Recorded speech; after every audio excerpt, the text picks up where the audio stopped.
இந்த அரசாங்கம் இது ராமரை பத்தியே வீரமணி இது வைரமுத்து ஏற்கனவே ஒரு தரம் பேசியிருக்கார். இப்ப ரிமெம்பர் கரெக்ட், திருமுருகாற்று படைன்னு என்ன ஒரு இது புத்தகம் போட்டு அதுல பேசின பொழுது இதே மாதிரி பேசியிருக்கார். அதனால தொடர்ந்து குற்றம் செய்கின்ற வைரமுத்துவை குண்டாஸ்ல கைது பண்ணணும். இல்லைன்னு சொன்னா இந்தியா முழுவதும் அந்த தீய சக்தி ஹிந்து விரோதிக்கு எதிராக deliberately is offending Hindu sentiments. நான் கேட்குறேன், இன்னி வரைக்கும் நான் பயங்கரவாதிகளை எதிர்த்திருக்கேன், ஆனா இஸ்லாம் மதத்தை நான் விமர்சனம் பண்ணது இல்லையே. நீ யாருன்னு கேட்குறேன், நீ யார்?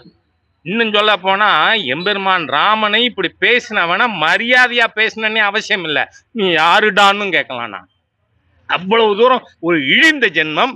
அதனால இந்த அரசாங்கம் வைரமுத்துக்கு எதிராக நடவடிக்கை எடுக்கலைன்னா வீடு வீடா ஸ்டாலின் அரசு ஹிந்து விரோத அரசு. அதனால அந்த ஃபங்க்ஷனுக்கு ஸ்டாலின் போயிருந்தார்.